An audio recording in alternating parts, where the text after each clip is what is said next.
Rahmatnya dan kasih sayangnya, kita berkumpul lagi setelah kita selesai mengerjakan solat fardu maghrib, dan sementara kita menunggu solat fardu isyak, kita dapatlah hadir bersama-sama mendengar pengisian rohani kita.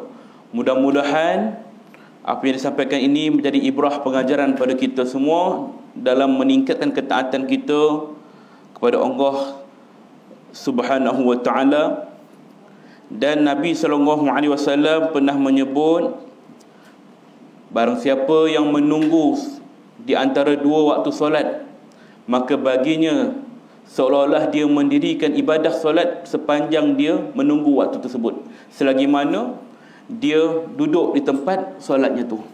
Maknanya kat sini, sementara kita menunggu maghrib nak menuju isyak ini, kita duduk saja pun dapat pahala seolah-olah kita mengerjakan ibadah terus menerus. Dan barang siapa yang mengerjakan solat fardu isyak berjemaah, maka baginya pahala seolah-olah dia membangunkan sebahagian daripada malamnya. Maknanya kita ini seolah-olah lepas isyak dapat pahala kita bangun malam. Maknanya pahala tahajud tu bermula daripada isyak sampailah separuh daripada malam, mungkin pukul 3 pagi dan sebagainya.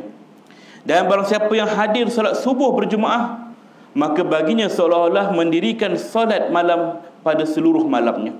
Maknanya daripada waktu isyak sampai subuh tak henti-henti solat. Siapa yang boleh buat macam tu? Tak tidur malam daripada isyak, lepas isyak ni terus semayang sampai subuh. Tentu kita tak berkemampuan dapat demikian. Tapi Allah janjikan pahala sebesar itu bagi orang-orang yang hadir berjemaah subuh dan isyak. Jadi tuan-tuan, ini sebagai galakan untuk kita hadir berjemaah di surau, di masjid khususnya. Namun bukanlah galakan untuk kita tinggalkan ibadah tahajud. Oh, tak payahlah aku tahajud malam, aku sembahyang subuh berjemaah ni pun dah dapat pahala tahajud malam tadi. Ini satu kesilapan. Adapun dia dapat pahala ganjaran saja. Namun bagi siapa yang bangun tahajud pada waktu malam, maka di sisi Allah Ta'ala ganjaran yang lain pula menanti pada dia. Inilah kebesaran Allah Ta'ala bagi pada kita, hamba-hambanya. Dia tak pernah tinggalkan kita. Dan selawat dan salam ke atas junjungan besar kita Nabi Muhammad SAW, kerana dengannya lah kita mendapat nikmat iman dan nikmat Islam. Dan mudah-mudahan kita istiqamah dengannya sehinggalah akhir kalam kita dapat mengucap kalimah La ilaha illallah. Man akhiru kalamuhu la ilaha illallah dakhalal jannah. Barang siapa di akhir kalamnya dapat menyebut kalimah la ilaha illallah, masuklah dia ke dalam syurga Allah Subhanahu wa ta'ala. Jadi tuan-tuan, puan-puan, ibu-ibu, ayah-ayah yang saya kasihi sekalian, setelah agak lama juga tak dapat berjumpa, hari ini berpeluang juga kita jumpa. Hari ini kita hanya sekadar muhasabah dirilah. Muhasabah diri makna tak adalah tajuk berat sangat. Tapi kalau tuan-tuan ada pertanyaan, tak ada masalah. Tentang kehidupan kita ini yang saban hari kita kerjakan. Orang bekerja siang dan malam, bekerja keras untuk mendapat kesenangan dalam kehidupan. Duduk senang. Kita bila ada kerja keras, siang malam bekerja, usaha kita lebih, Allah bagi kita rezeki, dan kita pun dapat hidup senang. Maka jangan sampai kita ini terlupa bahawa ada satu hari kehidupan di sana nanti. Sampai satu saat di hujungnya kita akan jatuh muflis. Semua akan muflis. Kaya macam mana sekalipun kita, dengan pakaian yang mewah dan sebagainya, satu saat nanti pakaian kita semua tak boleh pakai dah. Yang tinggal hanya sehelai kain saja membalut tubuh kita. Hebat macam mana pun rumah kita, besar macam mana banyak bilik sekalipun, sampai masanya tak ada ruang pun untuk kita duduk kat situ, melainkan satu lubang kecil yang digali dalam, maka disitulah tempat kita duduk selama-lamanya.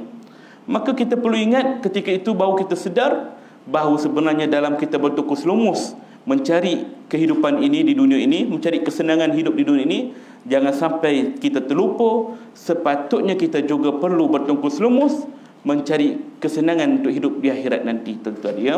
Sebab kita tak tahu bila Allah akan panggil kita, mengejut. Kadang-kadang dalam duduk ni begini, entah kita balik nanti, entah besok lusa, ya. Sebab Allah Ta'ala dah menyebutnya, ya. A'udzubillahi minasyaitonirrajim. Qul innal mautal ladzi tafirruna minhu fa innahu mulaqikum.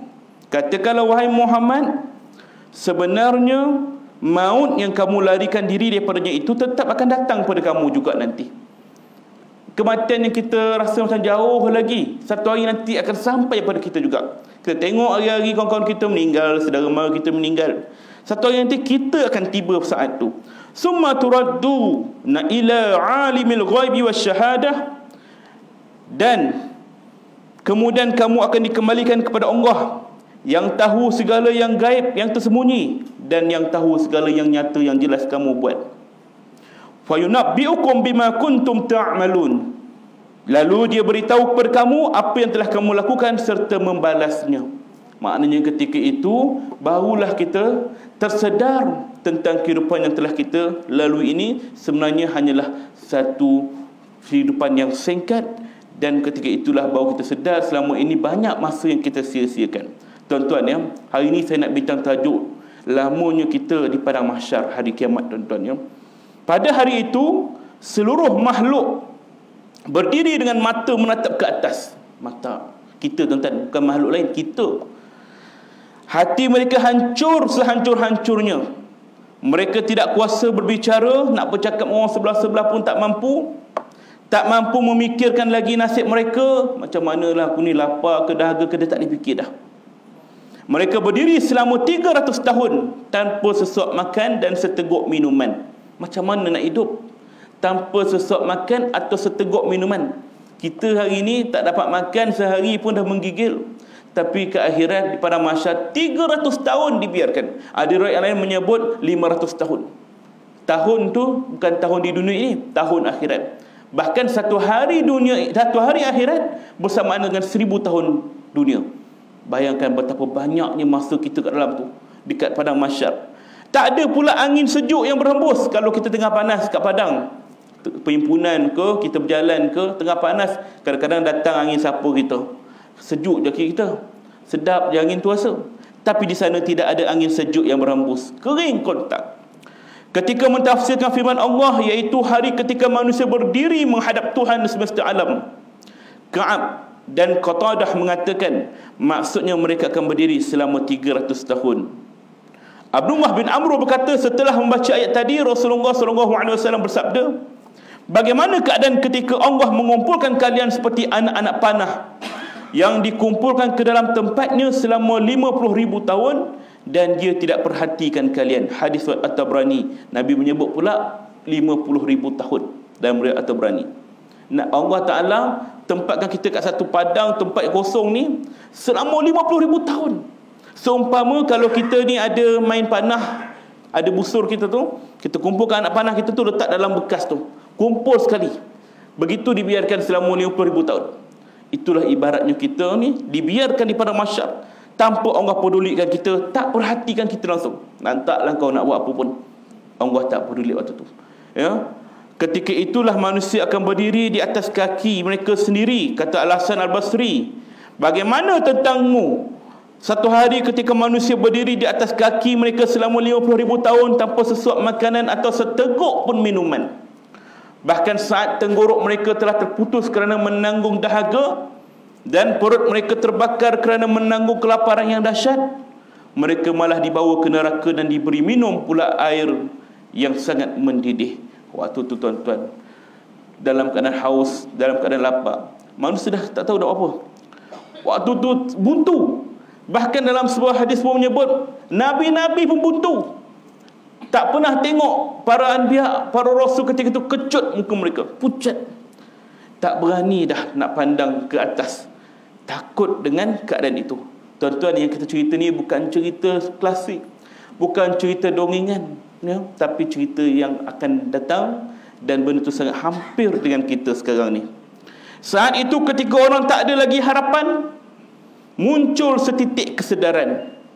Baru datang kesedaran, dah putar harapan dah. Nak minta tolong siapa ni? Nak bergerak pun susah, berdiri atas kaki, nak duduk kejap, penat dah, nak rehat kejap, nak mencangkung. Kalau kita dalam perhimpunan ke ramai-ramai, penat, nak cangkung kejap, boleh, ada ruang. Di sana tak ada ruang langsung, padat sepadat-padatnya. Nak duduk kejap lah, tak boleh. Kita berhimpit antara satu sama lain.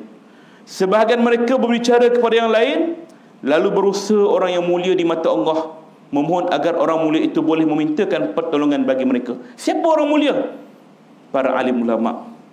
Ketika itulah orang-orang yang sedang dalam ketakutan ini sebahagiannya akan terfikir, jom kita jumpa ulama kita yang dulu bimbing kita tu, mari kita minta dia. Nampak tak tuan? Ya? Golongan orang alim ini, golongan ulama ini bukan sahaja diperlukan saat di dunia sebagai rujukan, bahkan di akhirat pun akan menjadi rujukan juga. Sampai mereka cari, jom kita jumpa tuan guru kita ni, ramai-ramai jumpa, kita minta dia supaya minta pada Allah, tolonglah cepatkan hitungan hisab kita. Maknanya bukan nak cerita pasal neraka dan syurga lagi, baru nak tunggu hitungan hisab, baru nak ditimbang di neraca Al-Mizan. Belum buat apa-apa lagi, kita duduk fikir, jom kita jumpa tok guru kita. Mereka pun ramai-ramai jumpa tok guru mereka, tetapi belum sempat harapan digantungkan kepada mereka, tuan guru pun kata, aku pun tak tahu, mari kita jumpa Nabi kita. Kita jumpa Nabi kita. Jumpalah mereka dengan para anbiya, ya. Mula-mula mereka pergi kepada Nabi Adam AS. Ini bapa kita. Ini cerita masyhur tuan-tuan, kita semua dah tahu dah. Tapi sebagai peringatan pada kita yang selalu lupa, al-insani yang lupa ni, datang pada Nabi Adam AS, minta, wahai Nabi Adam, engkaulah manusia sesatunya yang Allah ciptakan langsung terus daripada tanah liat, kemudian jadi kau. Kami ni dilahirkan dan lebih berhak kaulah yang minta pada Allah supaya cepatkan hari hitungan ni. Apa jawab Nabi Adam AS? Nafsi, nafsi. Aku dengan diriku, tak dapat nak bantu orang lain.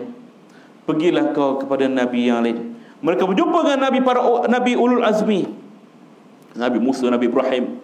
Berjumpa seorang Nabi seorang, wahai Nabi Ibrahim, engkau kekasih Allah, Khalilullah.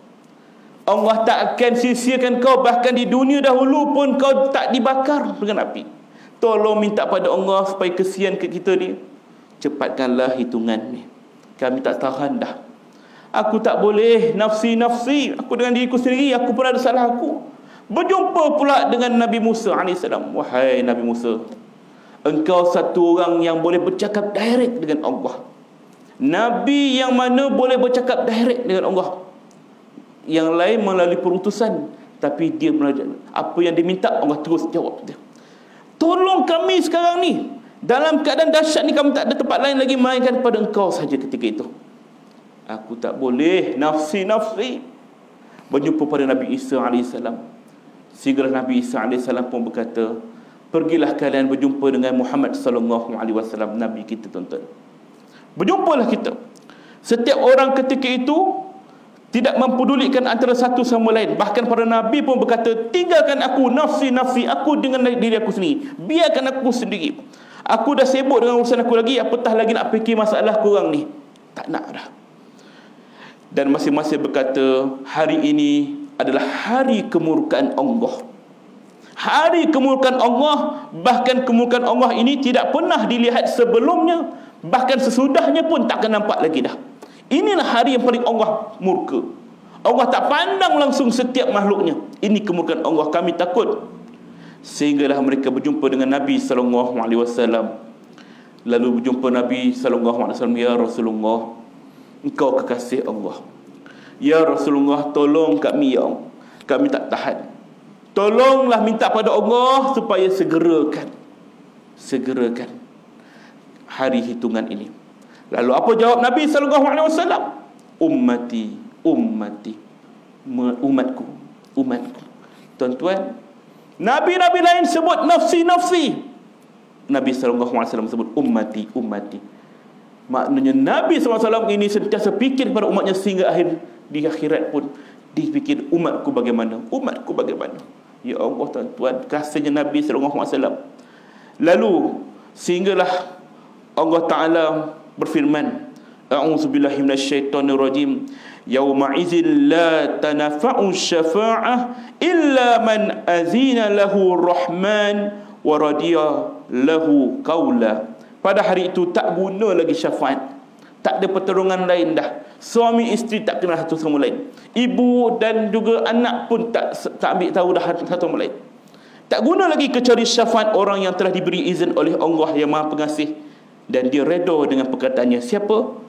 Iaitulah Nabi SAW. Surah Toha ayat 109. Ketika itulah Nabi SAW pun sujud yang terlalu lama, sehingga Allah Ta'ala pun menegurnya, ya Muhammad, bangun, mintalah apa yang kau minta. Kata Nabi SAW dalam sepotong hadis, setiap Nabi itu diberikan satu doa yang Allah pasti akan kabulkan. Dan semua Nabi yang sebelumku semua dah guna dah doa tu di dunia ini. Tapi aku minta, ya Allah, aku simpan doa ini untuk umatku di akhirat. Maka itulah peluang yang Rasulullah gunakan kepada kita di akhirat nanti, tuan-tuan. Nabi minta, Nabi sujud kepada Allah, dan Nabi minta minta-mintanya, dan Allah berjanji akan kabulkan, dia akan kabulkan. Ketika itulah Allah kata, wahai Muhammad, minta apa yang kau nak. Ya Allah, ya Rahman, ya Rahim, umatku ya Allah, selamatkanlah umatku ya Allah. Nabi tak guna peluang tu untuk selamatkan diri sendiri. Kalau kita dalam sebuah kapal karam, ramai di bawah kita, anak-anak bawah kita, ada satu bot datang nak menyelamat, dia kata seorang je boleh naik. Adakah kita akan kata, ambillah anak buah aku ni, tak apa aku seorang? Kita pun belum tentu macam tu, tuan-tuan. Tapi Nabi SAW, ini bukan bot yang karam, padang mahsyar yang penuh dengan kemurkaan Allah. Dia minta, selamatkan umatku ya Allah, bukan untuk dirinya sendiri. Tuan-tuan, kalau begitulah caranya Rasulullah cinta kasih pada kita. Dalam sebuah hadis pun menyebut, Nabi tiba-tiba menangis. Sahabat bertanya, ya Rasulullah, kenapa kau tiba-tiba menangis? Lihat Rasulullah menangis, sahabat pun menangis. Ini sahabat, tengok Rasulullah menangis, dia pun menangis, tak tahu sebab apa. Menangis. Ya Rasulullah, kenapa kau menangis? Kau menangis, kami pun menangis, ya Rasulullah. Aku rindukan dengan kekasih-kekasih aku. Nabi sebut kekasih-kekasih aku, orang yang aku cintai. Ya Rasulullah, kami ada di sini semua. Abu Bakar ada, Umar ada, Uthman ada, Ali ada, semua ada. Siapa lagi yang kau cintai selain kepada kami? Kata Nabi SAW, kalian adalah saudara-saudaraku.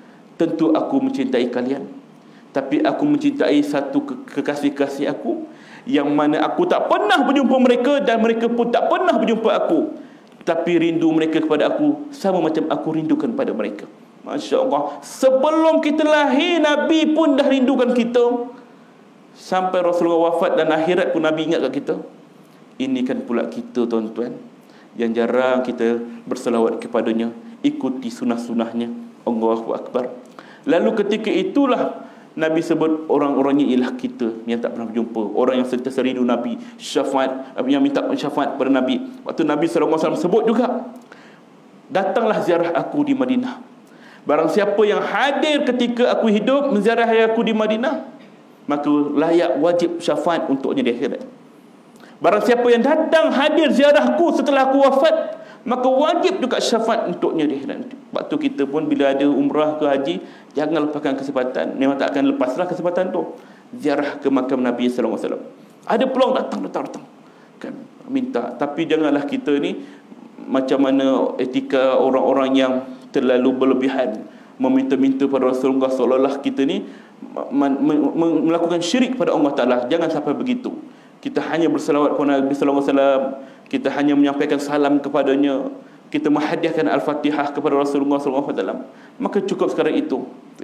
Jangan sampai kita melakukan amal-amal mungkar sehingga boleh merosakkan pahala ibadah kita yang lain. Maka ketika Nabi SAW minta begitu, lalu Allah Subhanahu Wa Taala pun memberikan izin, pergilah, bawalah umat-umatmu yang aku telah ampunkan dosanya masuk ke syurgaku tanpa hisab. Masya Allah, tabarakallah, tuan-tuan. Masuk syurga tanpa hisab. Ni kita tunggu tadi, minta pada Allah, nakkan hitungan cepat. Tiba-tiba Allah bagi bonus, tak payah hitungan dah, terus masuk syurga. Siapa golongan ni? Kata Nabi SAW, umatku yang terpilih itu hanya sekitar 70,000 orang saja. 70,000 orang, tuan-tuan. Sahabat Nabi saja 140,000 orang. Sadaqallahul azim. Kita tak tahu bagaimana nasib kita. Tapi dalam riwayat yang lain menyebut bahkan lebih daripada itu. La ta'natu min rahmatillah. Jangan kita putus asa daripada rahmat Allah. Mintalah pada Allah, ya Allah, masukkan aku ke syurga-Mu tanpa hisab. Ada tak kita doa macam tu setiap kali lepas solat? Cuba doa tuan-tuan sebelum tidur. Dalam kita doa, setiap kali doa tuan-tuan, memang kita akan berdoa, ya Allah, mudahkan urusanku, ya Allah, ya Allah, limpahkan rezekiku, ya Allah, ya Allah, sihatkan ibu ayahku, anakku, ya Allah. Kita berdoa. Ini hal yang bersekitar dengan dunia yang kita nampak. Jangan lupa selitkan doa di akhirat nanti. Ya Allah, izinkan aku untuk terima syafaat Nabi SAW, ya Allah. Ya Allah, masukkan aku ke syurga tanpa hisab-Mu, ya Allah. Allah, ini golongan yang paling baik, paling terbaik. V, tak tahu berapa banyak VIP. Maknanya golongan yang first class. Dialah yang masuk syurga. Kalau kita sekarang ni dekat tol pun, sekarang ni tak pakai dah tiket tu, touch and go, smart tag, lagi canggih RFID kan. Di sana nanti ibarat macam tiga-tiga tu tak ada langsung tol, terus pecut kan. Kalau RFID ke smart tag ke, kita kena bawa slow juga. Kalau laju macam kita bawa kat highway tu 120, memang palang tu patah lah, kita langgar, tak sempat dia terbuka kan. Tapi begitulah gambarannya di akhirat nanti. Tak ada langsung, bukan sekatan-sekatan dah, terus masuk ke syurga. Nabi SAW bawa kita ni. Inilah umat yang Allah Ta'ala janjikan syafaat Nabi SAW. Kita minta, ya Allah, jadikan kami ni golongan orang-orang yang menerima syafaat Nabi SAW. Amin. Renungkanlah betapa lamanya hari itu dan betapa beratnya rasa penantian kita tu. Renung. Sekarang kita penat. Penat apa? Penat menunggu. Bila nak selesai masalah ni? Besok nak selesai masalah ni? Bila nak selesai isu ni? Macam-macam kita penat. Tapi ke akhirat, panjangnya kita, penatnya kita, tak tahu nak kata macam mana lagi. Sehingga amat ringanlah bagimu untuk bersabar, menahan diri dari berbuat maksiat saat engkau masih hidup. Kita kena fikir tentang lamanya dekat padang mahsyar, sehinggalah kita rasa ringannya nak bersabar, menahan diri daripada melakukan maksiat di dunia ini. Kita ni kadang-kadang nafsu kita ni naik, nakkan kebendaan, nakkan itu, nakkan ini, benda-benda yang lara kan, buat maksiat dan sebagainya. Kalau kita bersabar, ataupun kalau kita berfikir tentang lamanya nak berdiri kat padang mahsyar nanti, nescaya kita fikir bersabar untuk menahan nafsu ini lebih ringan daripada bersabar dekat padang mahsyar nanti. Ketahuilah bahawa seseorang yang semasa hidupnya di dunia begitu lama menunggu kematian kerana harus berjuang dan bersabar menahan diri dari keinginan nafsu syahwat, maka pada hari itu dia akan merasakan penantian tersebut sangat singkat. Kita orang Islam tuan-tuan, banyak benda yang kat dunia ni kita tak boleh nak buat. Allah sekat. Jangan kita minum arak. Sebagian orang yang luar bukan Islam kata arak bagus, kami boleh enjoy dan sebagainya. Kita pun rasa nak mencuba, tapi kita fikir Allah larang, kita patuh, kita bersabar. Di sana, di luar sana mengadakan pesta maksiat, berzina dan sebagainya, bagus macam ni, berkongsi kasih dan sebagainya. Kita rasa nak buat nafsu kita, tapi kita tahu ini larangan Allah. Allah kata jauhi zina, kita tak buat. Dan sesungguhnya orang yang waktu hidupnya begitu lama bersabar nak buat benda-benda yang dia nak ikut nafsu dia ni, tapi dia bersabar nahan diri dia daripada mengikuti keinginan nafsu syahwat dia, maka pada hari di padang mahsyar nanti dia akan merasakan penantian berdiri lama di padang mahsyar itu singkat saja. Bahkan ada yang mengatakan macam seolah-olah tak merasa pun. Baru duduk kat padang mahsyar, tiba-tiba dah berlaku dah, terus masuk syurga. Masya Allah, singkat sangat waktu tu, ketika itu dia merasakan. Inilah golongan yang disebut VVIP. Tak terasa langsung dengan kesan pada mahsyar itu. Ketika ditanya tentang lamanya hari penantian itu, Rasulullah SAW bersabda lagi, demi Allah yang jiwaku ada dalam genggaman tangannya, sesungguhnya akan diringankan bagi orang mukmin sehingga ia merasa lebih singkat daripada solat fardu yang pernah ia lakukan saat di dunia ini. Hadis riwayat Abu Ya'la dan Al-Baihaqi, dan hadis ini dinilai hasan. Maknanya Nabi berjanji bahawa ringannya rasa di padang mahsyar nanti bagi orang-orang beriman seolah-olah dia menggunakan solat fardu yang pernah dilakukan kat dunia ni, yang paling singkat. Apa dia? Solat subuh 2 rakaat. Singkat saja tuan-tuan.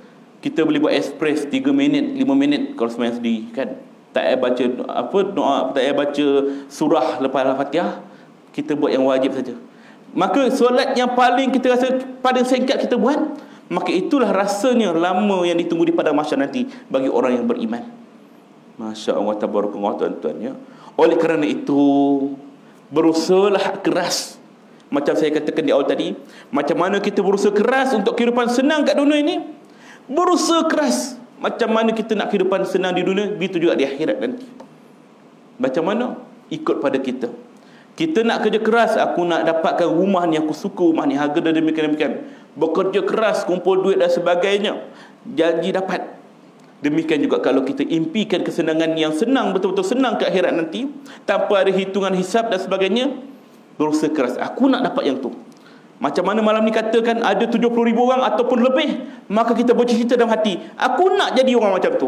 Aku nak orang yang terpilih sebagai VVIP yang lepas daripada hitungan hisab.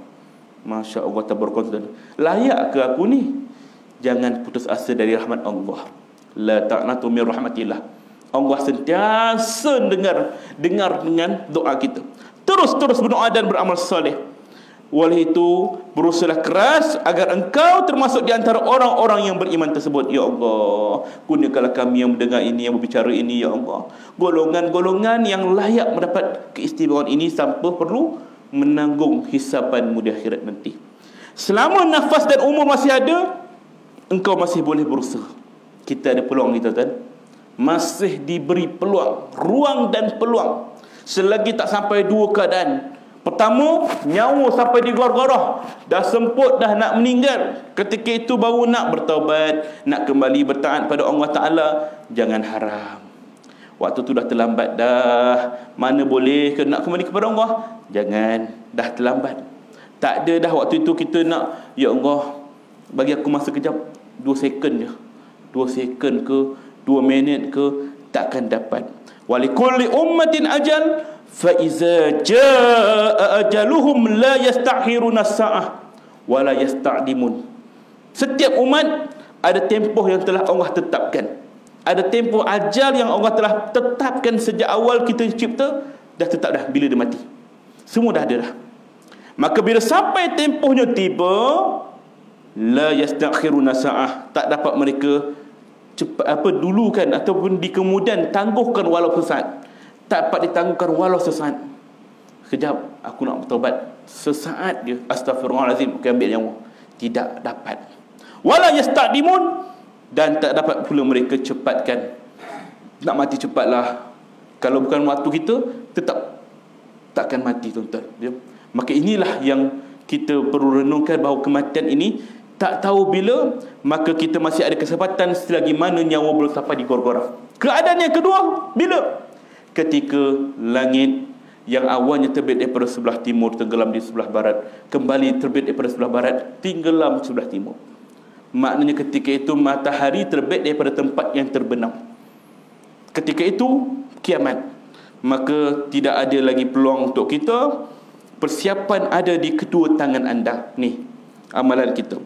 Berusahalah di hari-hari yang singkat di dunia ini sebagai bekal untuk kehidupan yang senang di akhirat nanti. Ya, yang mana keuntungan yang tidak ada kesudahan. Satu saham yang kita untung, tidak akan ada rugi. Saham akhirat. Dunia ni kita main saham, ada turun naik, seronok lah hari ni, naik saham, banyak untung dapat. Tiba-tiba besok jatuh saham, drop, kita kecewa. Di akhirat, saham akhiratnya kita kerja kat dunia ini, dia akan terus naik, tidak ada kesudahan abadah selama-lamanya. Maknanya kehidupan di dunia ini, kalau kita duduk santai-santai, kita ketahuilah di akhirat nanti di neraka tidak ada kesantaian lagi. Bahkan orang yang duduk dalam neraka ni, orang kafir, dia duduk selama-lamanya. Berapa lama selama-lamanya ni? 100 tahun? Dah sampai 100 tahun? Belum. Selama-lamanya. 1000 tahun?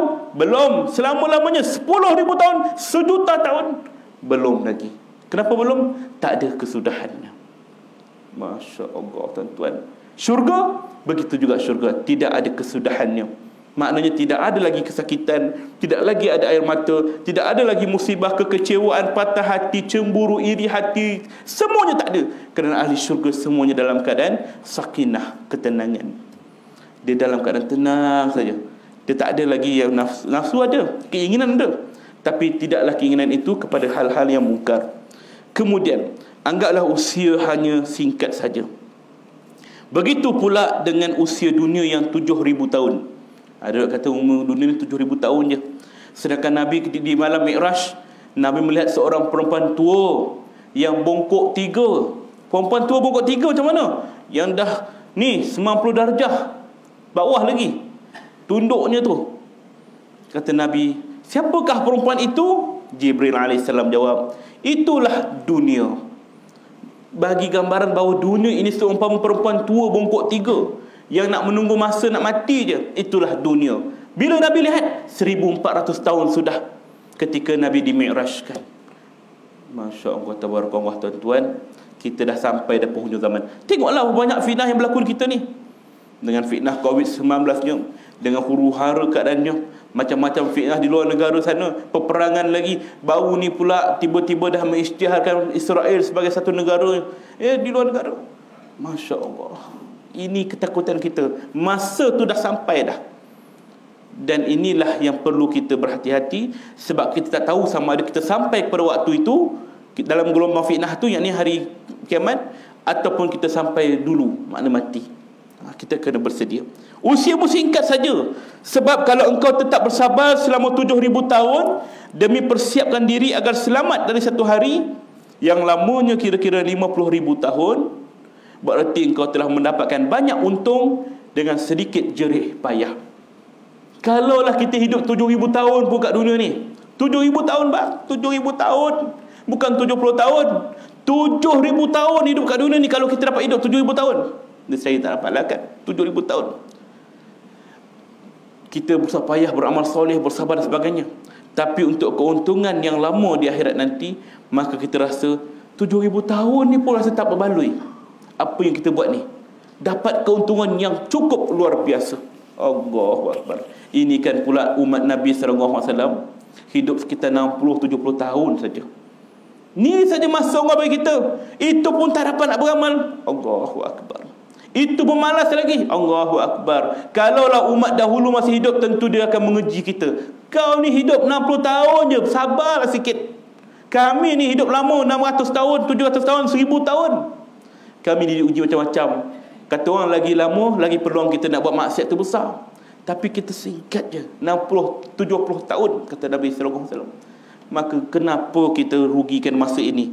Ya, kalaulah umat lain kata, aku nak jadilah umat Rasulullah ni, tapi tetap takkan dapat. Ya, engkau telah mendapat banyak keuntungan daripada sedikit jerih payah, tuan-tuan. Dan janganlah sampai satu keadaan ketika kita dah sampai waktunya, hatta iza jaa ahadakumul maut qala rabbirji'un. Kesudahan golongan yang kufur, yang ingkar dengan Allah, bila sampai ajal maut pada salah seorang di antara mereka, berkatalah, rabbirji'un, ya Allah, kembalikan aku ya Allah. Aku nak hidup kat dunia ni. Nak hidup untuk apa? Ni harta aku yang tinggalkan ni, anak-anak aku berebut, aku nak selesaikan. Aku nak buat wasiat awal-awal. Tidak, bukan kerana itu. Nak hidup tu apa? Ni ada syarikat aku tak sempat nak serahkan pada siapa nak uruskan. Bukan sebab tu. Apa lagi kau nak hidup? Aku nak hidup kerana aku nak pesan pada anak-anak aku supaya sentiasa buat baik. Tidak, tuan-tuan. Tapi aku nak hidup untuk apa?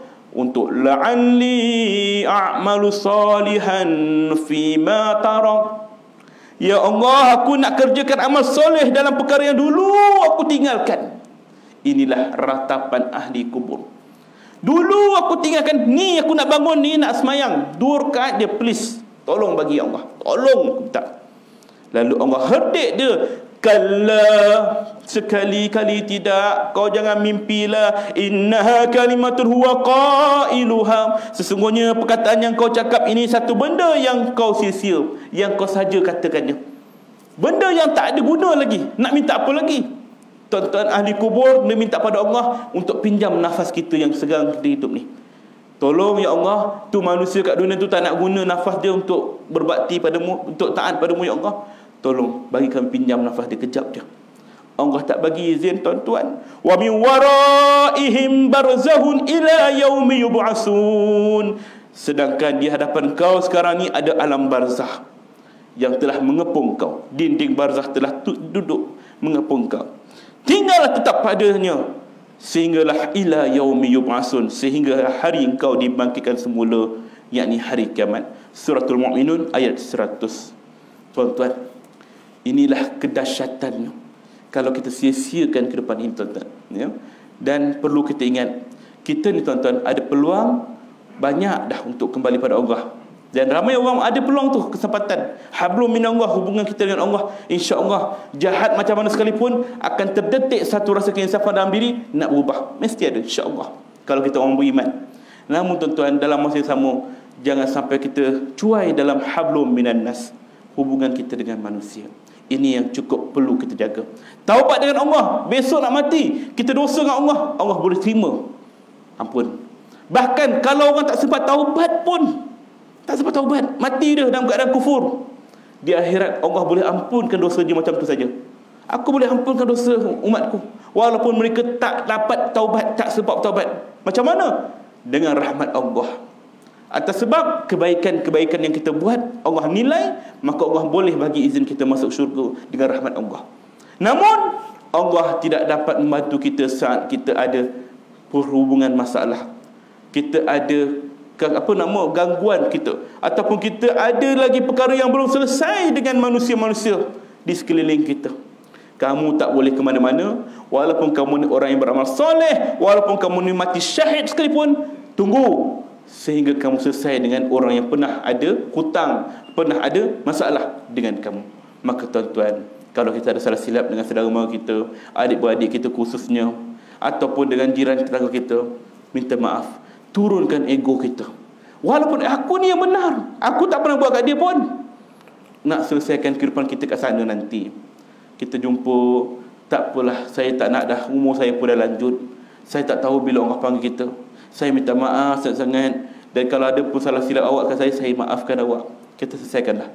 Maka tuan-tuan, itulah mengangkatkan darjat kita yang setinggi-tingginya di sisi Allah SWT, sehingga kan orang begini boleh dapat masuk syurga tanpa hisab.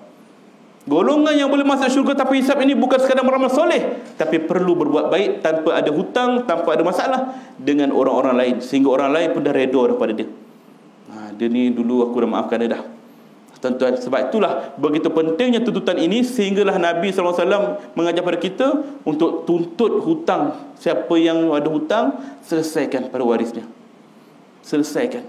Jangan sampai benda itu terbawa-bawa sehingga menyekat kita untuk menjadi tetamu VVVIP tadi. Masya Allah, tabarakallah, ya.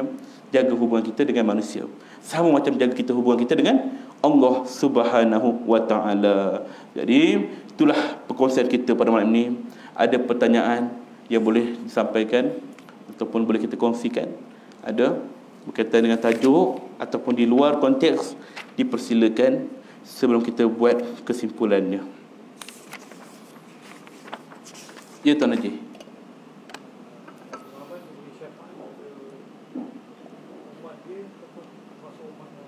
InsyaAllah. Tuan Haji kata, Nabi Muhammad bagi syafaat pada siapa? Umatnya sahaja ke? Ataupun pada umat-umat lain ada peluang? Bahkan dalam sebuah hadis Nabi menyebut ummati itu maksudnya umatku.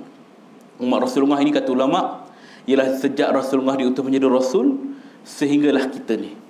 Maka sebelumnya tidak ada kesempatan. Sebab itu dalam Quran menyebut kita ni khairul ummah, umat yang terbaik, VVIP kita ni. Maka umat terdahulu sangat cemburu dengan kita. Bahkan Nabi Musa AS pun kata, bila dia tahu bahawa Rasulullah yang boleh dapat syafaat ni, dia pun kata, ya Allah, alangkah bagusnya kalau aku ni hidup di zaman Nabi Muhammad SAW, jadi umat dia. Itu taraf Nabi tu. Sedangkan kita dah jadi pun, jangan sia-siakan tuan-tuan. Dalam masa yang sama, selain kita mengharapkan syafaat Nabi SAW, kita juga perlu minta ataupun perlu dapatkan syafaat orang lain juga. Seandainya, minta jauhlah, seandainya kita tak dapat syafaat Nabi SAW di akhirat nanti, sekurang-kurangnya kita ada syafaat orang-orang soleh. Bergaullah dengan orang-orang soleh di kalangan kita, ya, sampai dekat akhirat nanti kita pesan pada dia, andainya kau tak jumpa aku nanti kat dalam syurga, kau seronok sangat kat syurga, jangan sampai kau lupa aku. Cari aku duduk kat mana, tingkat berapa syurga, tak jumpa. Minta pada Allah, cari aku kat neraka. Ya Allah, kita pesan, cari aku kat neraka. Aku jangan lama-lama, jangan seronok sangat kau seorang-seorang je enjoy kat dalam syurga. Aku diselamatkan. Mintalah syafaat orang-orang soleh. Macam mana? Bergaul dengan mereka, bertanya khabar, sentiasa merujuk pada mereka. InsyaAllah kita ada peluang lagi terdapat syafaat mereka, InsyaAllah tuan-tuan.